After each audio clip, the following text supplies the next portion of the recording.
Hello, and welcome to Sobercast, where we provide AA speaker meetings and workshops in podcast format. We're an ad-free podcast, and if you enjoy listening, please help us be self-supporting by visiting Sobercast.com, look for the donate link, and drop $1 or $2 into our virtual basket. We hope you enjoyed the podcast. Have a great day. I'm Charlie. I'm a grateful recovered alcoholic. Really glad to be here tonight. It's a real honor to be here. You know, I want to thank anybody that had anything to do with putting this thing together. You know, the hosts and, you know, Kim and Andrea and everybody that was back there, you know, doing registration. You know, if you've been to a few of these things, you know that there's a whole lot that goes into putting one of these things together. There's a whole lot of people that do a lot of work to get something like this to come together. And if it's anything like the folks in Austin, Texas, there's a whole lot of people that didn't do a darn thing, but have a lot of ideas about how it could have been done just a little bit better. You know, that's the fellowship I crave. You know, this is a big honor for me to be here. It could have said fill in on the program because I'm filling in for Charlie C., who couldn't be here tonight, but it's a real honor for me to be here. And, I mean, some of my heroes, are deeply involved in this thing, and I've watched some of them, you know, come up here. And, Katie and I come to this, every year anyway. So to get to talk to it has really been a real honor, you know, and to get up here. If you see my sponsor, Mark H., tell him that I had a coat and tie on. It's real important to him. Most of my experience in a coat and tie, though, my job was to stand still and go, "No contest, Your Honor."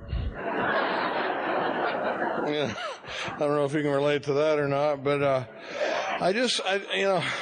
want to acknowledge last few years I've been here with Katie G. from Austin, and as of 2 months and 3 days ago, she's Katie Parker. And stand up, Katie. I like to think of myself as some of her best work. Oh my God. You got no idea. She's got a big job on her hands. But it's just, you know, the thing about this conference, and not only is it people that I have admired for many years, but it's the way that they're telling the steps and not giving their stories. It's so powerful for me. I mean, it could just be my perspective, but it seems to me like AA is making a big comeback in Alcoholics Anonymous. You know, I mean, most of us in this room came in during a period where the bulk of meetings was open discussion meetings or discussion meetings, and you may or may not hear much to do with the program of Alcoholics Anonymous in some of those meetings.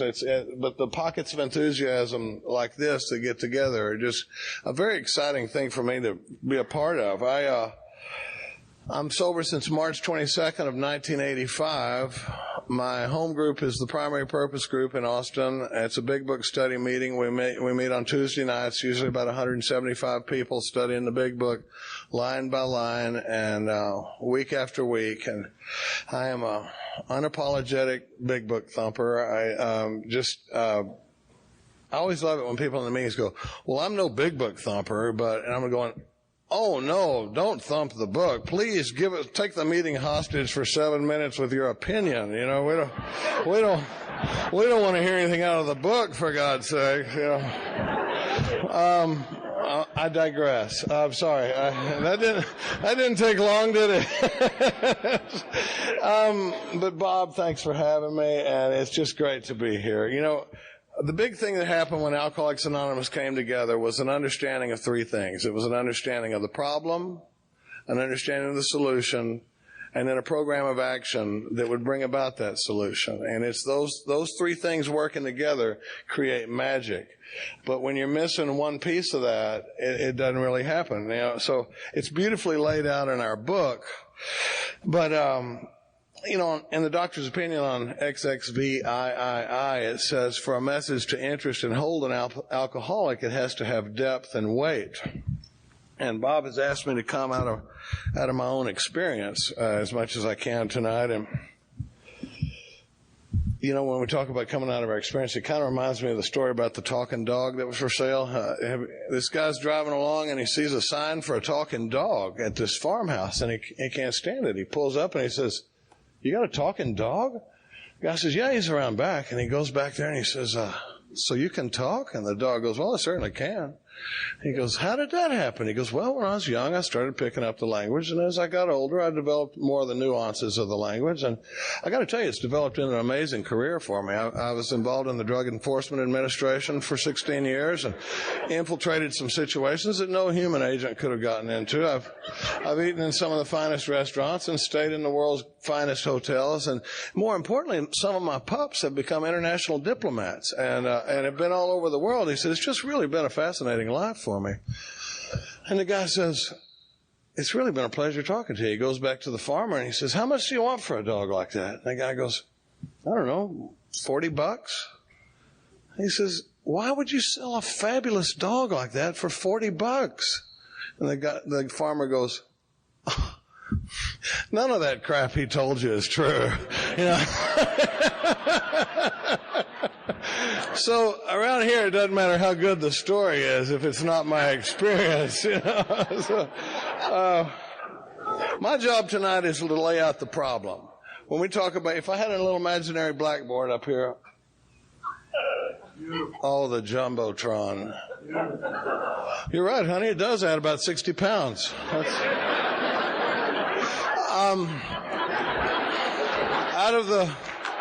Out of the three things, problem, if I had a little imaginary blackboard back here, it would say problem, solution, program of action. We're not going anywhere until I understand the problem. And my job tonight is to lay out the problem. I'm going to try to describe a hopeless condition of mind and body. On page 20 in the big book, it says, doubtless you are curious to discover how and why, in the face of expert opinion to the contrary, we have recovered from a hopeless condition of mind and body. That's what we're talking about when we talk about being a recovered alcoholic, is having recovered from that hopeless condition of mind. My job with a new guy, though, when I sit down with him, is to try to give him a fatal dose of alcoholism. I want this guy to have a complete deflation of ego that's required to move me through the rest of the work. On page 42, in More About Alcoholism, Fred talks about, he says they called on him and they said they laid out the problem. You know, they quoted dozens of stories out of their own experience. They cited dozens of cases. He said, this process snuffed out the last flicker of conviction that I could do the job myself. And that's what I'm looking for when I'm working with new guys, to give him what I call a step one experience. And you can see it when it happens. Some of the treatment centers and some places are fond of saying there's a treatment center where I take a meeting out to every week, and sometimes they're fond of saying, some of the counselors there are fond of saying, you work the first step just getting here. It was not my experience. It was not Dr. Bob's experience. It wasn't Fred's experience. It wasn't Jim's experience. You know, and when for Dr. Bob, in the foreword to the second edition, it says he had repeatedly tried spiritual means to resolve his alcoholic dilemma, but it failed. He'd been in the Oxford movement for 2 years. He had a solution and a program of action, but he didn't understand the problem. It says when Bill Wilson gave him Dr. Silkworth's description of alcoholism and its hopelessness, the physician began to pursue the spiritual remedy for his malady with a willingness he'd never been able to muster. He sobered never to drink again up to the moment of his death in 1950. This seemed to prove that one alcoholic could affect another alcoholic like no one else could. What we're talking about here is identification. It speaks to AA's singleness of purpose. I don't want to get off on a big tangent about singleness of purpose, but basically it's saying that alcoholics work best with alcoholics. And the only difference in all the 12-step fellowships out there, that identification is so important that in all those 12-step fellowships, the only difference is the first part of the first step and the middle part of the 12th step. What I'm powerless over and who we carry the message to. That identification is that important. When it's not there, it says until such an identification takes place, little or nothing can be accomplished. That implies that it's kind of important. I've experienced when it's not there. I was in treatment in the holidays. Well, I entered treatment for the first time 3 days and 26 years ago. And so it's this time of year, right around the holidays. And on Christmas Day, they gave us this huge meal. And I mean, I'm a big boy now, but I was about 35 pounds heavier when I showed up here.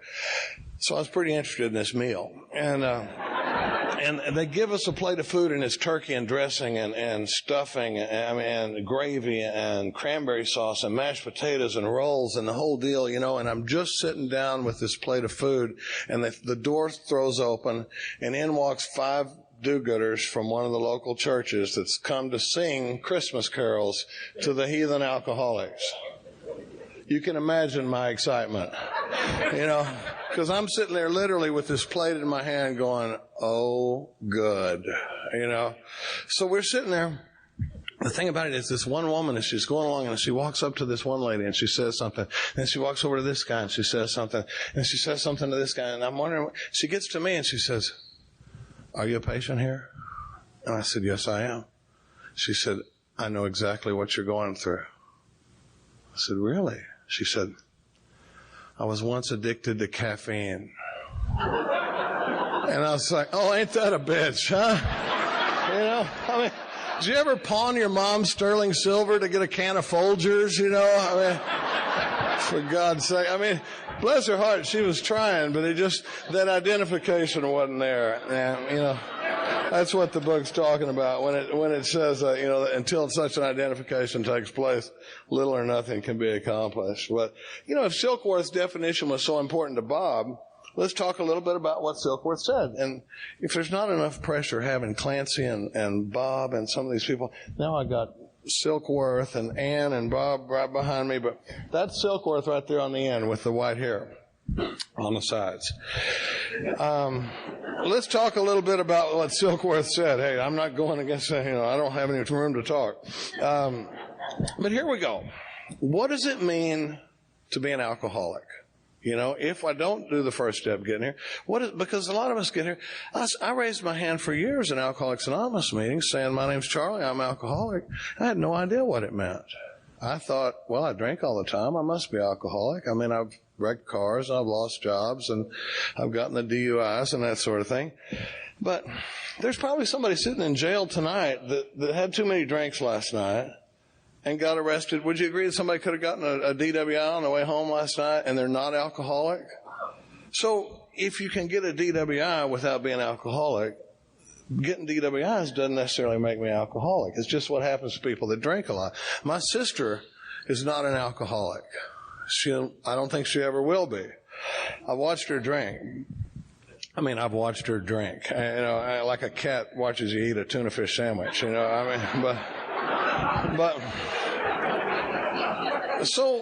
what does it mean to be an alcoholic? I got 2 problems with alcohol. One happens to me when I drink it, and one happens to me when I don't drink it. Other than that, I got a pretty good handle on alcohol. The first thing we're going to talk about is the physical allergy. Because it's a physical allergy coupled with a mental obsession. You go to the doctor's opinion on XXVIII. It's a heavy page. If you're working with newcomers, this page needs to be worn out. Because it says in there, we believe, and so suggested a few years ago, that the action of alcohol on these chronic alcoholics is a manifestation of an allergy. So we're talking about chronic alcoholics. We're not talking about disco drunks or 2 beers and oh dear. It says it's a manifestation of an allergy, that the phenomenon of craving is limited to this class and never occurs in the average temperate drinker. You read that real fast, it doesn't do much. I like to break it down because this is language that we never used at the Spillway Pub when I was hanging out. Can you imagine walking in one day and going, oh, Bobby, I've had the spiritual malady all over me today, and I had a drink on the way over here. It has triggered a phenomenon of craving that is kicking my butt. Line them up, pal. It wasn't like that, but when you break it down, an allergy to me, for our purposes, just means an abnormal physical reaction. I don't respond regular to booze. And the manifestation is the way that allergy shows up. How does it present itself? And this phenomenon of craving, phenomenon just means it happens, but we don't really know why it happens. It's something we don't completely understand, but we know it happens. So when it says that the phenomenon of craving is limited to this class and never occurs in the average drinker, that's one definition of alcoholism there. But, when we were responding to Silkworth's letter, it says, in his statement, he confirms what we who have suffered alcoholic torture must believe, that the body of the alcoholic is quite as abnormal as his mind.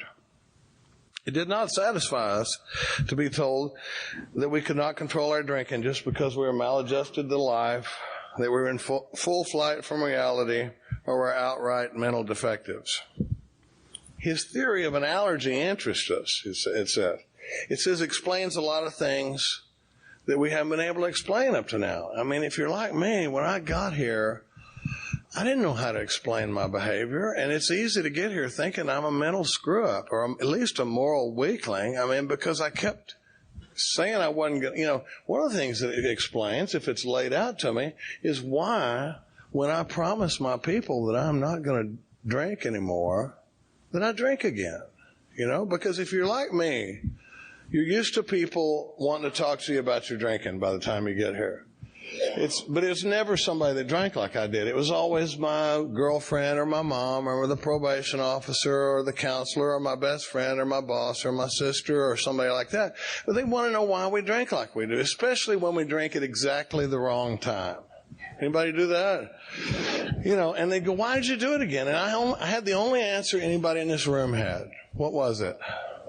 I don't know. That's what I do. I don't know, And after a while, it's easy to get here thinking, there's something wrong with me. When it says it explains many things we couldn't otherwise explain, to me, that's what it's talking about. But when we describe this allergy, what is my abnormal reaction to allergy? What does an abnormal reaction look like? Because, if I had an allergy to strawberries, and I eat strawberries and my throat swells shut and my eyes swell shut and I can't breathe and I start turning blue, you'd say this guy's got a pretty serious strawberry problem, right? True enough. But now let's say you take me to the hospital and they give me a big shot of Benadryl. My throat opens up, my eyes open up, I can breathe again. Looks like I'm going to be all right.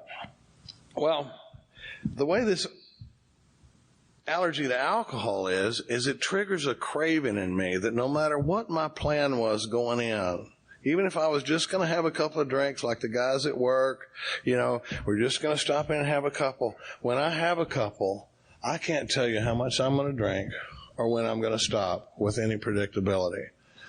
And the most important thing you can do with any of this information is lay your own experience up against it and see if it's a fit. Because what would happen for me was I would take a couple of drinks and all of a sudden I was all about drinking.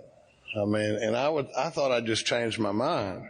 But what I'd done was I'd triggered a craving bigger than I am that I couldn't overcome on my own power. Well, if you go back to XXVIII again, there's that page again, Roman numeral 28. It says men and women drink essentially because they like the effect produced by alcohol. Any argument on that one? I think it's a little understated. I like banana pudding, I love the effect produced by alcohol. But it says the sensation or the state of excitement that comes from it is elusive. And for me, the quantities and the qualities of alcohol started moving around after a while. I couldn't get it to do the same thing, regularly. I didn't know how much it was going to take or when it was going to. But it says the sensation is so elusive that while I admit it's injurious, I can't after a time differentiate the truth from the false. And for me, that can mean sitting in my 6th treatment center thinking I'm fixing to get a handle on this deal. Because most of us get in here thinking, if I had it like you got it, I would probably do your little 12-step thing. But I really still think that I can tweak this deal a little bit. And for the young guys in the room, tweak means something different here than what we're. But if I can just adjust this thing just a little bit, I still think I can make it work. And it stands in the way of me making any kind of a surrender. But I love this line. It says, to them, their alcoholic life seems the only normal one. And, for a while I didn't really know what that means, but there's a lot of things about my alcoholic life seeming the only normal one, but here's one that kind of tickles me a little bit. You want to hear something weird? Most people live their entire life without ever going to jail. Can you believe that? I mean, if I walked up to my mother and said, "Oh, I got to go give a UA to my PO because I got a DUI," she would have no idea what I'm talking about. For us, that's normal conversation. I mean, my alcoholic life seems the only normal one. And part of the reason is I don't go from the way I was when I was 19 and it was working real good to the way I was when I showed up here in one step. It's little ticks, tick, tick, tick, tick, tick, tick, tick, tick, tick, over a period of time. And my life degrades a little bit and a little bit and a little bit more and a little bit more. And I start to compromise my values. I start to do things that I didn't think I'd be doing. But, by the time we get to the end of it, today looks a whole lot like yesterday. And yesterday looks a lot like last week. And it just seems like I'm doing what I got to do to get by. Right? But my alcoholic life definitely seems the only normal one. Well, here's where it gets tricky. This second fist. When you get to page 23, it says these observations. What observations? These observations about the way I react physically to alcohol. It says these observations would be academic and pointless. I translate that to wouldn't mean squat. I don't always say squat, but these observations about what happens to me when I take a drink wouldn't mean anything if I never took the first drink, right? It says, thereby setting the terrible cycle in motion. Therefore, the main problem the alcoholic centers in his mind rather than in his body. My physical allergy to booze is a big problem, but it's not my biggest problem.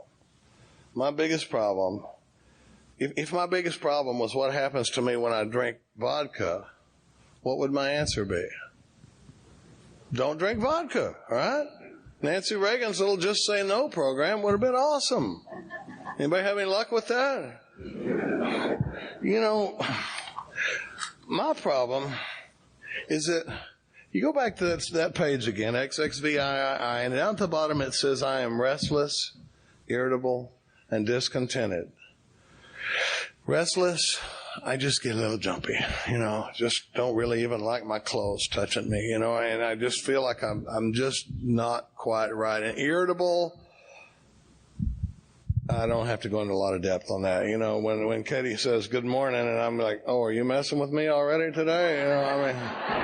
That's irritable. And then discontented, I eventually just don't like the deal I'm getting. I start feeling like I'm getting gypped in this deal and I'm doing all the work and this guy's making $2 an hour more than I do. And the kids don't treat me right and they don't treat me right. And it's just after a period of time, it says, I'm restless, irritable, and discontented unless I can again experience the sense of ease and comfort which comes at once by taking a few drinks. Drinks I see others taking with impunity. You know what impunity means? It means they don't get punished for it.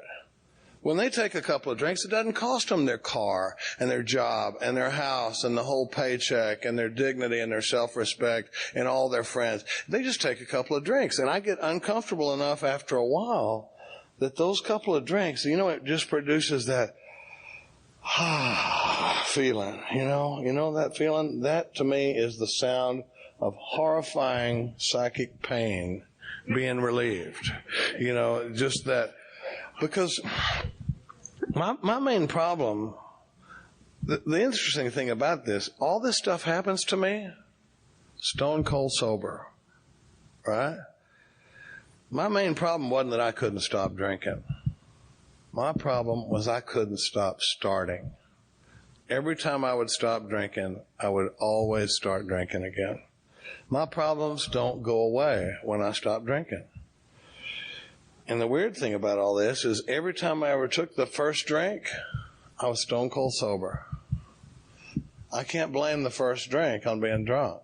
I make the craziest decision in my life, the decision to try to take another run at this deal. I make that decision stone cold sober because I get that uncomfortable when I haven't had a drink in a little while. Now we're getting into real trouble.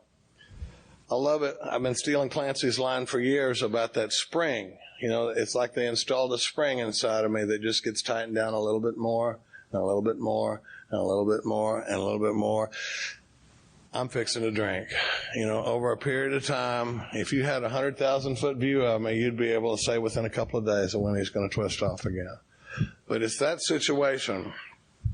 You know, now what we're talking about is the second part of alcoholism, the mental obsession, because it's those two things coupled together that make me alcoholic. Back to those strawberries. Now, you get me back from the hospital and everything's good, right? You know, and you think this guy's got a pretty good strawberry problem.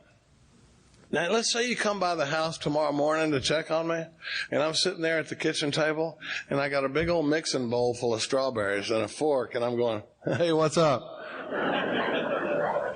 Would you still think my problem was strawberries? No, you'd think this guy is out of his mind, right? I mean, he just was in the hospital last night. So the difference between an allergy to strawberries, I'm allergic to poison ivy. Bad. The manifestation of that allergy is a rash that gets all over and itches like crazy. But I have never one time been out in the woods and looked over and gone, ho, ho, ho, ho. Oh, I think that's poison ivy. You know, and off comes my shirt and just roll around in it, you know, because I don't have a mental obsession with poison ivy, right? In fact, I'll try to stay away from it. But on page 24, it says, the fact is that most alcoholics, for reasons yet obscure, have lost the power of choice and drink. My so-called willpower becomes practically non-existent. I'm unable at certain times to bring into my consciousness with sufficient force the memory of the suffering and humiliation. And it doesn't matter whether it's my suffering and humiliation or my family's suffering and humiliation. I can't bring it to mind. It says I'm without defense against the first drink. Now we're talking about a hopeless condition of mind and body. Somewhere along the line, I crossed an invisible line where I lost the power of choice and control when it comes to alcohol. I couldn't control how much I was going to drink when I was drinking it, and I couldn't choose whether or not I was going to drink or not. And, you know, when I talk about the loss of choice and control, I like to talk a little bit about the pawn shops, because I loved pawn shops. I just loved them, you know, and I think part of it is because it was such a pure equation. You know, I mean, you just walk in with the deer rifle and they give you the money and you walk out. You know, now you walk, you know, now I've never had a pawnbroker go, oh, Charlie, what are you going to do with this money? You know, or good God, man, weren't you just here this morning? Or, you know, sometimes you just walk in and you give them the stuff. Now, the problem with this whole thing, though, is I didn't own a lot of stuff. So I would have to pawn things that didn't belong to me. And that creates hard feelings around your family. And I should tell you at this point that I was so poorly treated as a child that I finally ran away from home for good at the age of 27. I mean, I'm serious. I mean, never went back. I mean, that was it. But, you know, drunks, we make good plans. Alcoholics make some really awesome plans. And our plans work right up till they don't work anymore, you know, and the plan with this was I could pawn the stuff, and I had 3 months to get it out of the pawn shop, and I'd try to pull some kind of a scam that would get everything out of the pawn shop. Well, one day I had pulled an insurance scam, and I had enough money to get everything out, and I just stopped in for a drink. I mean, we're just going to have a drink before we go make the rounds of getting everything. And I was a blackout drinker. I was a regular blackout drinker, several times a week. Blackout drinker, but this one was a 5-day blackout. I came out of a blackout 5 days later, and I remember about 30 seconds of the 5-day period before that, and that's because the guy I was with got cut when we went to visit some people. But the rest of the whole 5 days was gone, and I wake up and I'm on the edge of the bed at my mother's house, and I've got $8 in my pocket, and I've still got this gangster wad of pawn tickets. And I haven't gotten a darn thing out of the pawn shop. And it's that morning where you're just going, oh no, because I had shot my wad on pulling the one scam, and I got nothing now. And my dad was a good man, and he worked hard for his stuff. Nobody was giving him his stuff. And I would have to go to my father and say, Dad, if we act now, I can get you a pretty good deal on all of your stuff. And for the al-anons in the room, I have to say that like a joke, because I'll cry up here like a little girl in a pink dress, because believe me, we know that ain't right, but I had lost the power of choice and control. And the thing about it was, we would get in the car with my dad, and this was in Dallas. I live in Austin, Texas now, but this was in Dallas. And it wasn't just going to the pawn shop. It's like we got to go over to Buckner Boulevard and get the shotgun, and we got to go out on East Grand and get the metal detector, and then your coin collections in Oak Cliff, and then out on Beltline is your sterling silver and the deer rifle, the shotgun, the whole thing. So it was all day in the car with me and my dad and all that shame. You had those days? And the thing about it is, when we'd be driving around, I'd be going, Dad, I swear to God, I will never do this again.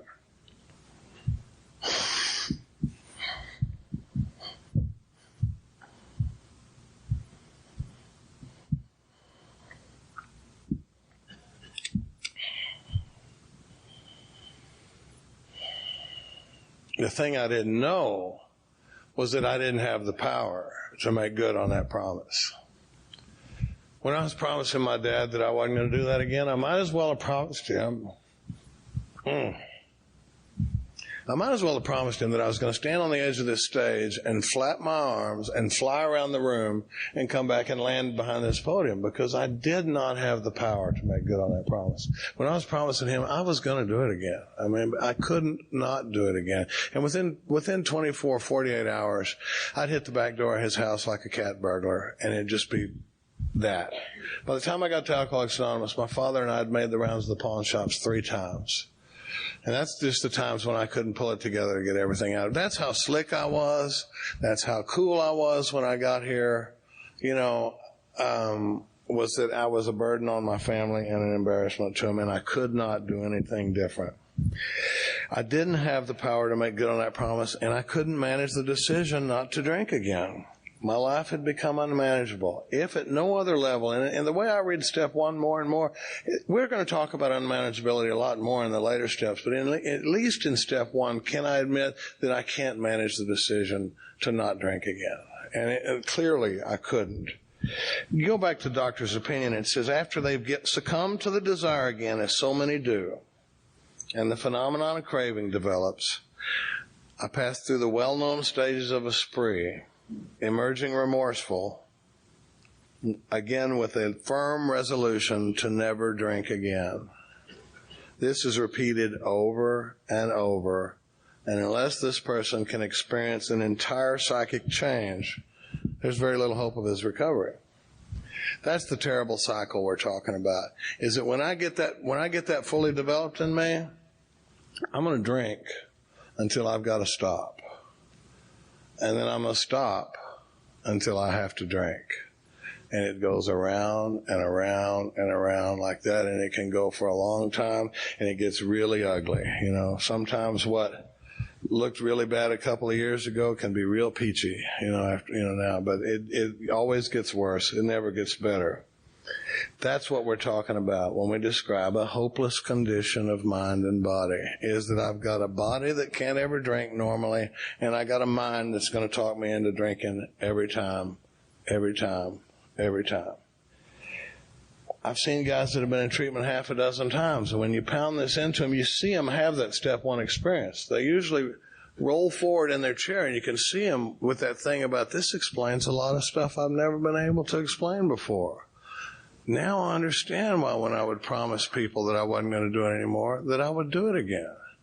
It's a powerful experience, the step 1 experience. Whether you call it qualifying the new guy or what, I think it's an important piece of the work, because it says unless this psychic change takes place, there's very little hope of my recovery. Some thoughts here towards the end.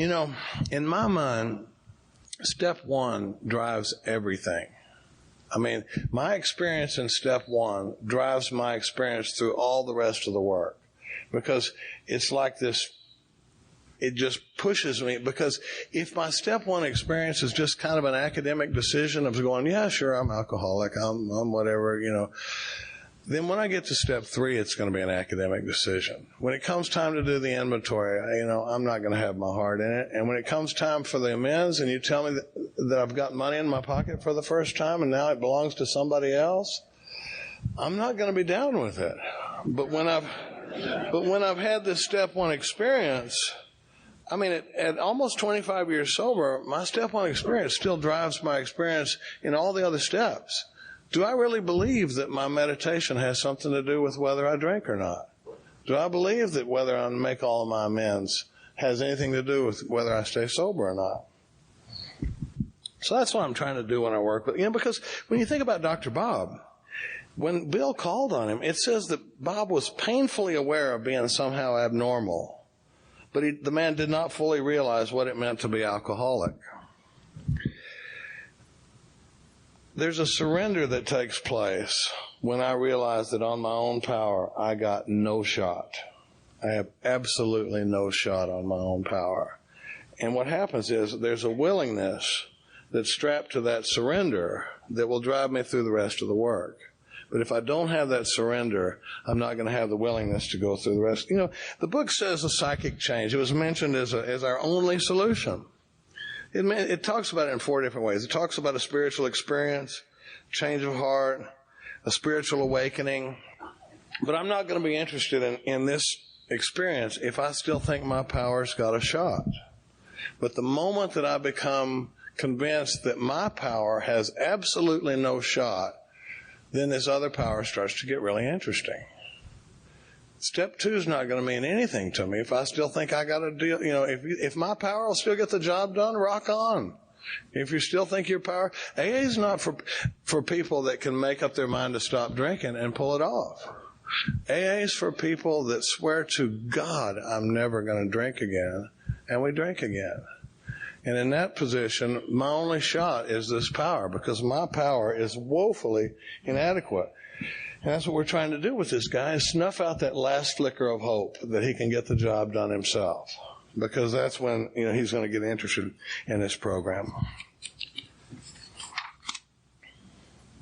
It says when this sort of thinking is fully established in a person with alcoholic tendencies, he's probably placed himself beyond human aid. You know what? My drinking problem wasn't what brought me into AA.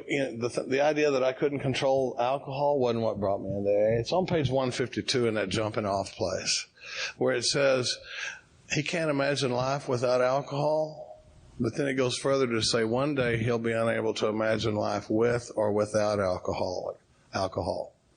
Then he'll know loneliness such as few men do. He'll wish for the end. He'll be at the jumping off place. That's what drove me into Alcoholics Anonymous, was that knowing that I can't keep drinking the way I've been drinking, but I can't imagine not drinking at all. Surely you're not talking about nothing, It's a horrifying choice if you're in the spot I was in when I got here. This leads us into step two and the rest of the work. Here's some bad news. Well, first of all, I like to say that this would be a really rotten program if we only had one step. Can you imagine if we brought you in here and said, okay, here's the deal. You got a body that don't drink regular. When you take a drink, it ain't regular. It's not like for most people. That's really bad, but that ain't the worst part. You got a mind that's going to get you drunk every time. Really sorry. Try to have a nice day. But when I have that experience, it drives me into the rest of the work, and that's what we're going to be doing the rest of this weekend. That's why I get so excited about coming to a conference like this. But the thing I always like to say is that studying all this stuff will not do the job. Going to conferences, going to big book studies, I love it. But you know what happens? Sometimes I go to conferences because I need a little charge. I'm not doing that great. I'm not feeling that great. And I'll go to a conference and I'll get right up next to the solution. I'll get around people that have experienced the solution. I'll hear people talking about the solution. I can even take great comfort from knowing that the solution is there. But what happens is I go back home and I fall back into my life. I get back into my work, my kids, my relationship, my stuff like that, and I don't quite do the work, but I'm kind of meaning to, right? Studying all this stuff, it just becomes so much self-knowledge if I don't take the action. It says on page 39, but the actual or potential alcoholic, with hardly an exception, will be absolutely unable to stop drinking on the basis of self-knowledge. This is see if you think they think it's important. This is a point we wish to emphasize and re-emphasize, to smash home upon our alcoholic readers, as it has been revealed to us out of bitter experience. Learning this stuff will not get the job done. This is a program of action. The big book is not the answer to my problems today. The big book is a description of some actions that I can take that will bring about the solution to my problem. It's a fantastic deal. But actually getting in there and doing the work, it's unbelievable. If you've been in the rooms for a while and you're not feeling what you hear people describing from some of these podiums, I hope a conference like this will inspire you to go home and get with somebody, get with that annoying big book thumper in your home. You know that guy that's always talking about the book, That's the guy,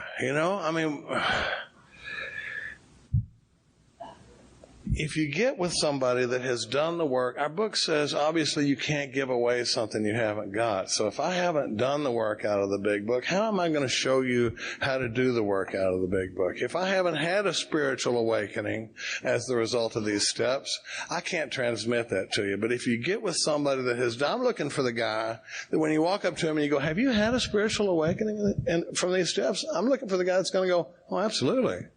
Absolutely. I can show you exactly what I did. I'd be happy to.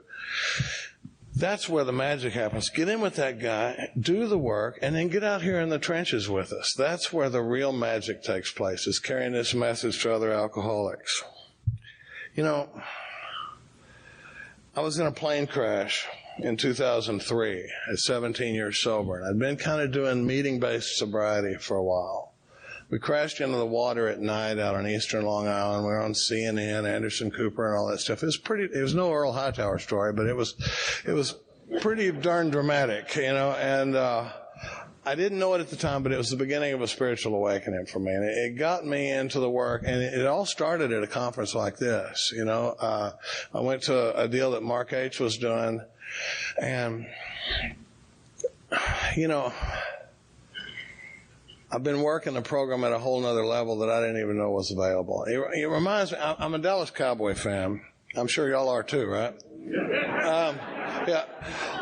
I've been going to Dallas Cowboy games for 20 years. My office looks like a shrine to the Cowboys. But last year, 2 years ago, I had a sponsor call me up and he goes, my family's got a skybox at Texas Stadium. Do you want to come to the Philadelphia game and sit up in the skybox? And I went, absolutely. We go to this game, and when you park in your own little parking lot, and you go up this civilized little escalator, and you go down a little quiet hallway, and you go in your room, and they're bringing you ice, and you're sitting up there. Turns out that there's a whole nother level of this deal going on that I didn't even know was out there. I didn't know whether to be happy about being in the skybox or be pissed off about sitting in the cheap seats for 20 years. But I'm telling you, it was unbelievable. And that's the way my experience has been with Alcoholics Anonymous in the past few years. It turns out there was a whole level of the program that I didn't even know was going on. It moves me to think about it because, if I'd have died in that plane crash in July of 2003, I would have thought that I'd experienced Alcoholics Anonymous. If you had come to me and said, Charlie, what's going to change your life and what's going to set you on fire is the program of Alcoholics Anonymous. Right out of this big book, I would have told you you're crazy, because I've been in AA for 17 years. I know what AA brings me. I know what it'll do. And there was a level of the game I didn't even know was out there. I got with some people and really started working the entire program at a level that I've never done before. I mean, I didn't know I was in meeting-based sobriety. I didn't know that I'd hitched my wagon to middle of the road AA. But I mean, that's what happens, and so it's inspiring to me to see places like this where people are really talking about doing the deal. In closing, I just want to say I thank God for showing me to the program of Alcoholics Anonymous. And I thank the program of Alcoholics Anonymous for showing me to God. Thanks for having me.